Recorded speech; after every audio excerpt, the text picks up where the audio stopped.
What is an open secret in your profession that we regular folk don't know or generally aren't allowed to be told about? Viewer edition. Story 1. As someone who used to work at a water park, I can 100% confirm that scoop out the chunks is what is done. Any pool connected to the same filtration system as the contaminated one is also closed off for about 40 minutes while the filters clean the water. This also includes slides. If a water park slide is temporarily closed, there's a chance that it shares a filter with a poop pool. I honestly didn't mind wading in with a pool skimmer in the kiddie pool because where I worked, after you got the chunks, you were allowed to shower off. So you'll get paid to take a shower. What's gross is that I was the only worker who took advantage of that. What? I'm sorry, but if you wade into a poop pool and you don't take advantage of taking a shower, something should be said. Like, that shouldn't even be like, you've got the option to take a shower. It should be, you went into the poop pool. Now you have to take a shower. Story 2. I recently had to put my old dog of 20 years to sleep. I was with her throughout the entire process since she was there for me when I needed her. Pro tip, if you have to put your pup, cat, whatever to sleep, it's best to be there for them since they were there for you. Sure, it's hard and you won't sleep well for a couple nights, but the fact that you were there with them until the very end is going to help mend your heart way better. So for folks who haven't watched our original video on this, where we're getting these comments from, we did have one talking about like people who wouldn't be there for their pets, and you absolutely do what's right for you, what you can emotionally handle. But if you're unsure, I can tell you being there for your pet, comforting them in the time when they are going to pass, it gives you peace for them because they're calmer, and I think in the long run it helps most people. It certainly has helped me in the past. So, yeah. Story 3. Concerning story 27, I've only ever once not been with a fur baby when she was euthanized. She was in an exploratory surgery due to some very worrisome symptoms. Found out the entire underside of her liver was covered with cancer. I had to give the okay over the phone. I still miss every furred family member I've had to say goodbye to. I still cry over them if I think about it too long. My husband and I would never let one cross the rainbow bridge without us there giving them all the love we have for them. Story 4. Concerning story 26, as someone who worked retail for many years, I can confirm that the nicer you are to employees, the more they're motivated to help you. There are, of course, exceptions if the employees at the end of their rope are just not a great person to begin with, if their manager or supervisor is the kind of jerk with zero tolerance for bending rules, etc. But generally, they don't risk their employment by helping you. They will probably do whatever they can if you're nice to them. Story 5. I totally believe the story about private schools. My parents paid what some people make in a year to send me to the top private school in our province. They had an absolutely abysmal special education program consisting of one room and 2 teachers. I was kicked out 2 years later for behavioral concerns and low grades after receiving no help in subjects I struggled in because of a diagnosed learning difference. I spent the rest of my schooling in our local public school and am graduating with honors and have been accepted into my dream college all because of the public schools co-op program. Private schools are elitist hellscapes that very rarely help students succeed. At least where I live, the public system is leagues better, in my opinion. Story 6. I had a parent who worked in a private school. The open secret about private schools kicking out disabled students is true. Though in my parents' school particular case, it wasn't because of elitism, but because they can't afford proper accommodations for severe cases. They can barely afford proper accommodations for even minor cases. All the tuition money is spent renovating the school building to accommodate the constant flood of new students that keeps growing every year. Yeah, I mean, I think it's no secret that a lot of these schools that charge a lot of money, that money is going towards, in these private schools, the people who own them. And I mean, hopefully to the teachers and stuff too, but also, renovating the school to make it even more appealing to the elites that can afford it. And I don't know. I have a lot of very mixed feelings. Mostly not great towards private schools, but I also am a person who doesn't have all the answers, so I don't know. Story 7. About the one with the therapists, it's actually pretty common for therapists to have therapists of their own for that exact reason, the job. Story 8. As a former tradesman, I can say that professionalism is taken very seriously. I can also say that sometimes homeowners have some very unrealistic expectations. Most of the time, a supervisor or higher up in the company can talk sense into them and give them something that, while it may not be exactly what they wanted originally, is reasonable to the budget, materials, etc. But sometimes that isn't the case, and it will still get done. It will look beautiful, but some weird things have to be done. Also, the amount of cigarette butts and monster cans hidden in that beautiful retaining wall that you just paid thousands of dollars for is insane. Story 9. As someone who took a light 3D course a long time ago, everyone wants to be a modeler or an animator. So, you're a dime a dozen. The riggers and the VFX code boys are the real rock stars in the class. I'm assuming this also translates to industry, though that's a different department than mine.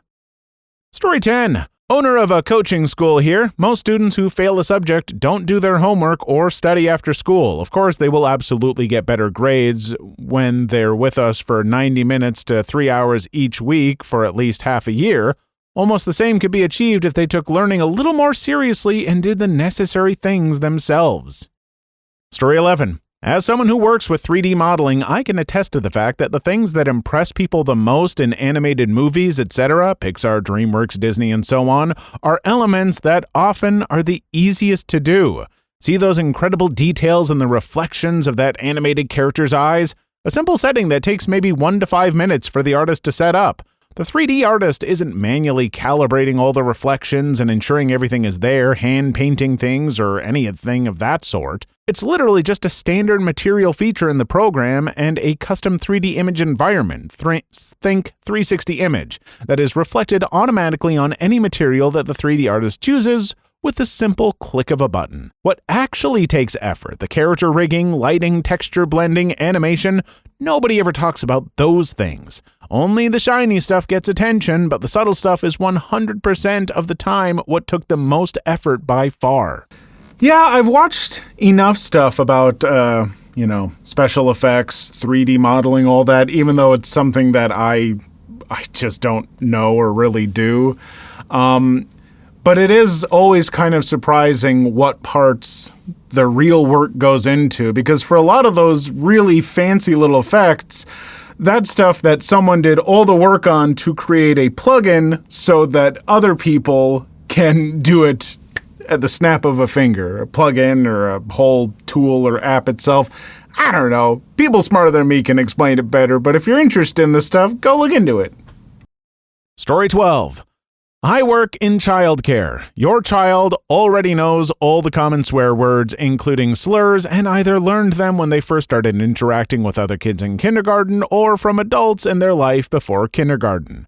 Childcare facilities have rules against swearing, not because we actually believe we can stop kids from learning swear words, but so when parents complain to us that their child learned how to swear, and obviously this is entirely our fault, we can point to the rule that says, "Nuh-uh, wasn't us. We have rules against that." In reality, one strategy we often use is making a bargain with the campers that will look the other way if they swear unless someone above us overhears it. But we then tell them that slurs are outright banned and that we personally can't stand it when people use slurs or are bigoted in any way. It works pretty well. Parents, if you're not going to put parental controls on your internet, then for the love of God, talk to your kids about what sort of content they should be consuming on the internet. Yes, parental controls suck for teens, and restricting your teenager's internet access is a good way to drive a wedge into your relationship, but I've worked with 5-year-olds who have complete unrestricted iPads that they stay up on all night. And I know this because they tell me. It's not good for your kids. The camp counselors you just handed your child over to for the next 2 weeks were probably hungover as F while they were meeting you, doubly so if they were wearing sunglasses. The odds of this go down dramatically if there is a full day between when the previous campers were picked up and when you drop your kids off, because some camps have kids go home one evening and arrive the next morning, which, after cleanup is done, leaves a 12-hour window to get crap-faced during one of 4 nights a summer when the whole camp is off duty, for 2 weeks overnight camps anyway. A lot of camps have problems with staff being intoxicated while on duty. The problem has improved a lot since the 2000s, and some camps are much better than others. I'm legally not allowed to give any more details over social media. On a lighter note, if you've ever sent a camp a glowing email about how much fun your kid had, I can guarantee it got printed out and given to the staff you named, and those staff very much appreciate it. This is especially true if your kid needed one-on-one support. If you credited the whole staff team, it got read aloud at a staff meeting. We got a lot of stuff going on here, and you know what? I get that about the not swearing. I think I didn't go back and rewatch it, but I think in that video I did my normal ranting about how who cares if kids swear? What's the big deal? But yeah, if you're in a childcare facility, you don't want to get blamed for that. And just a lot of interesting stuff about camp counselors. Just kind of a reminder that they are people, and, you know, people have fun and can be fallible, and that's okay. Story 13. Also, for the luggage thing, partially true. It depends on where and how your bag goes missing. If it didn't turn up at your destination, immediately go to Lost and Found. Do not wait to see if it comes on the next one. It's only when the bag is scanned or next time checked that it can be intercepted to be returned. If your bag is supposed to meet you in Detroit and it's not there, it could be anywhere. Even having gotten stuck on the cart very rarely happens, usually involves handles that don't get put down all the way or bags with stuff attached to them. Can happen. Your bag isn't scanned every day when turned into lost baggage. It's only when someone spots something familiar about it or thinks it might be someone else's. Also, keep receipts for anything worth over $100 you might ever travel with. I make copies and save them to a thumb drive as PDFs, then carry this in my pocket/carry-on. Story 14. As a programmer, I know that most people associate my job with ones and zeros or a black background and a green text and think we use some kind of complicated software to write the code, when in actuality you can write in any coding language just using a notepad. Story 15. Former newspaper page layout graphic designer here. Headlines are way more malleable than people think. Probably 1/3 to half had to be reworded to fit in the space. Mostly, we'd send them to the copy editor, but there were plenty of times we'd change them ourselves with zero journalism training whatsoever. Story 16. The teachers talking bad about their students or students/parents is not always hidden very well. I remember walking past the different teachers' lounges. There was a pod in each building for the teachers so they wouldn't have to spend their time walking to one that may be overcrowded. This also allowed them to eat with who they wanted, if that person was also taking their lunch. In middle school, and hearing them talk about the kids, not too quietly. A few times they didn't even bother to close the doors, and everything they were gossiping about was even easier to hear. I hadn't really paid much attention until about the 3rd time walking past when they mentioned one of my best friend's names. They were praising how good of a student she was, and then one of the teachers started talking about me. One of the other teachers noticed me standing right there and tried discreetly pointing me out to her. Her back was turned to me. She was too self-absorbed and didn't get the hint until everyone else had noticed, and they had to loudly tell her to stop. It was an interesting lunch period. Yeah, you know, I think I did come across as saying that people need to vent, teachers and I think therapists, and obviously there have to be restrictions to that with what information you're actually going to share. But also, you do have to be, like, courteous about that. Like, don't... Oh, I hate using this with students and teachers, but the saying, you know, don't crap where you eat. Like, you know, you eat at the school, but don't do your crapping there. Like, don't vent about students where students can possibly hear you. And certainly don't share information that you shouldn't share. Teachers, therapists, whatever. Like, there have to be guidelines, as a previous story has most certainly mentioned, and I don't know what those are, but you probably should.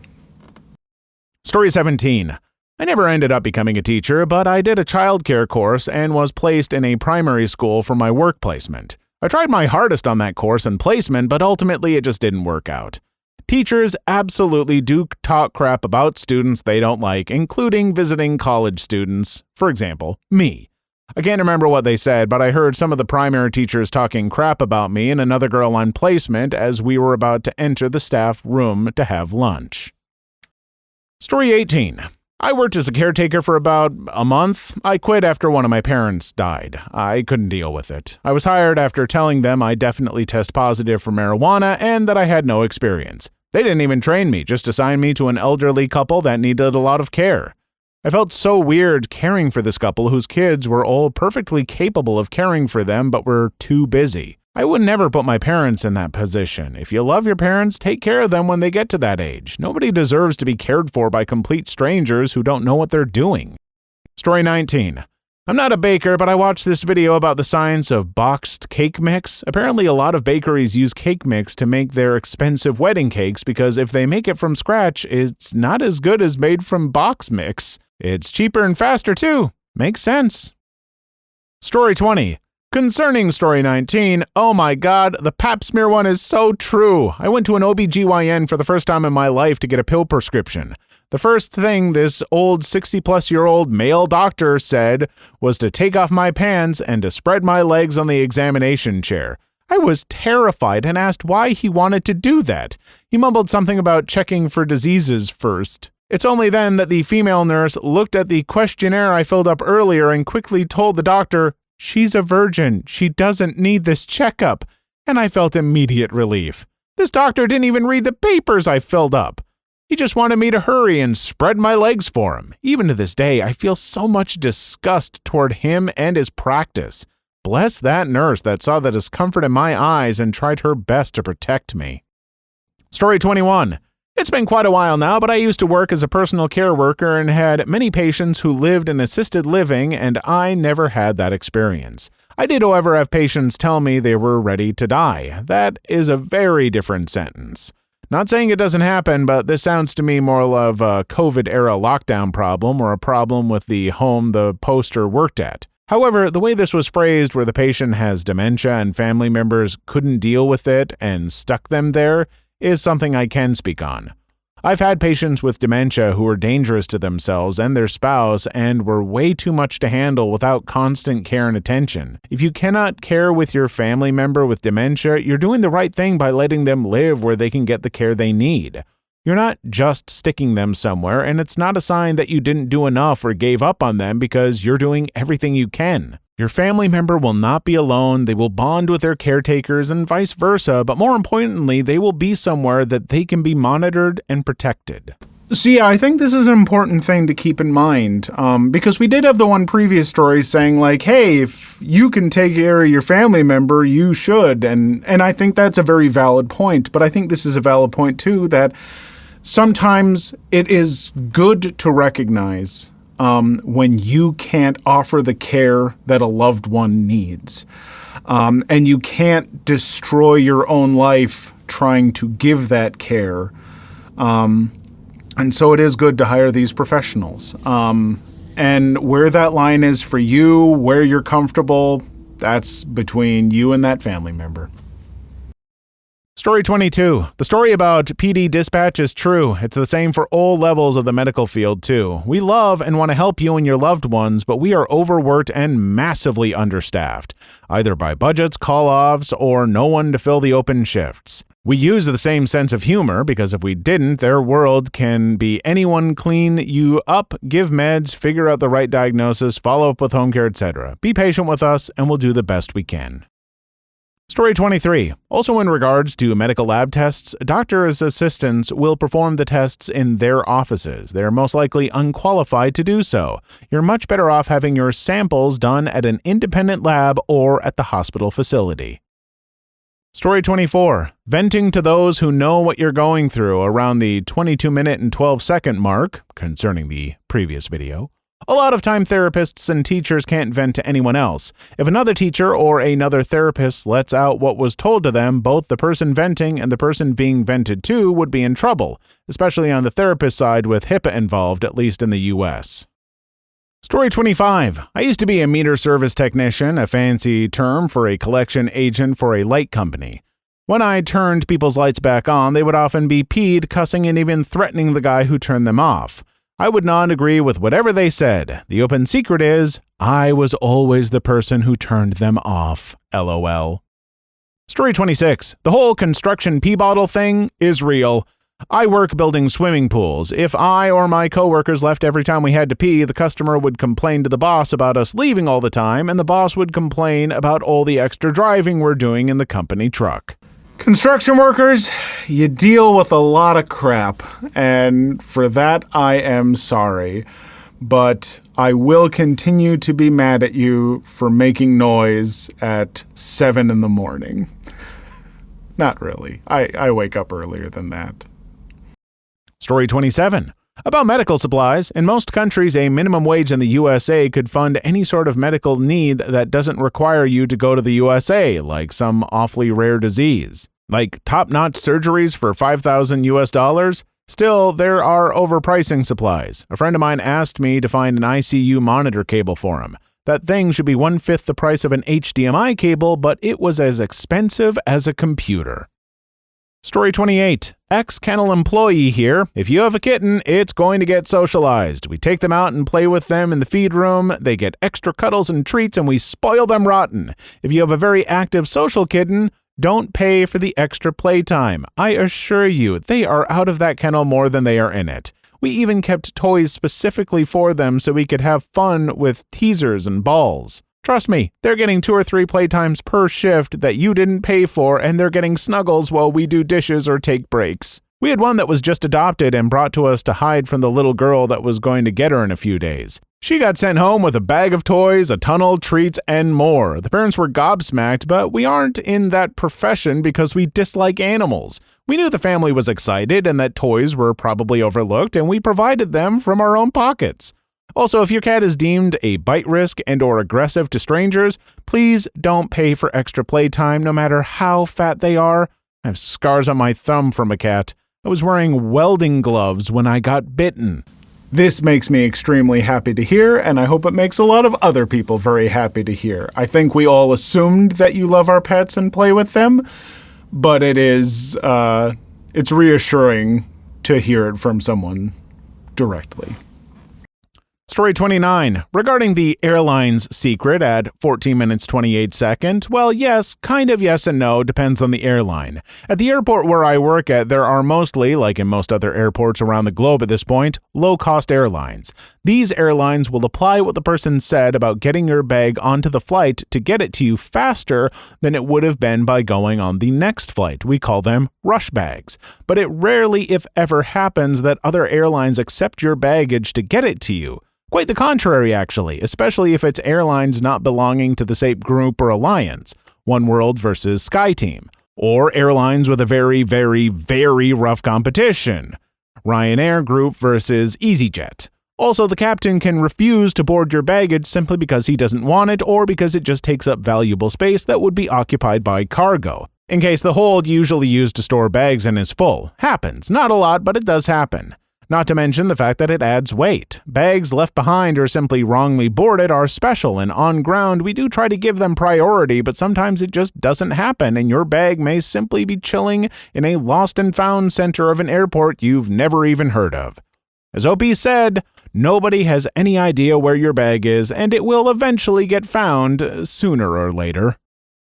Story 30. Here's one that's a bit more wholesome. I work as a reading specialist at a tutoring services company that teaches kids how to read. People aren't aware that kids with dyslexia typically have ridiculously high verbal intelligence. I've met a ton of 11-year-olds with college-level vocabulary scores. I suppose clients are allowed to know this, they just often don't. On the darker side, the reading interventions offered by public schools for kids with dyslexia are often ineffective because intervention requires an intensity that you just can't get at 30 minutes a week.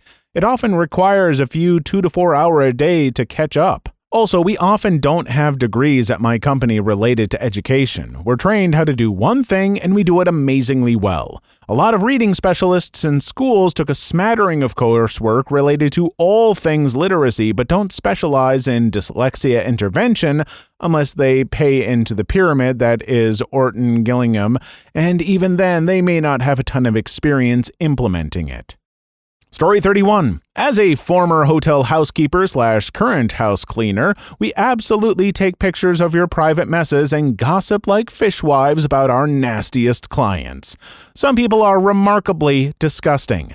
Edit. Housekeepers can also claim anything you leave behind in a room, clothing, electronics, food, if you don't claim them in a certain time frame. I fed my family with guest leftovers and have snagged some nice clothes over the years.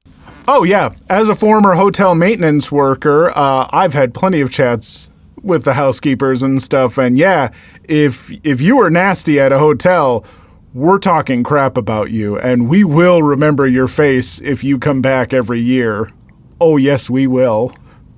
Story 32. I used to work at an animal shelter. For a while, we were a no-kill shelter because we simply didn't have a vet tech on duty. We sent the sick, violent, and unadoptable to a local vet to be put down until we got another vet tech. And for those asking, the unadoptable were ones who had been at the shelter too long. No one wanted to adopt them, and a permanent shelter couldn't take them. There was a sweet dog who was there too long, and he was too big for another shelter to take him, so he was sent on a one-way trip to the vet. Also, medicine was reserved for the ones with a high chance of survival. Meds were too expensive to be wasted on one that would likely die anyway. I did not like working at the shelter. Please leave your story in the comments. I would love to make a video on them in the future. Also, don't forget to like and subscribe.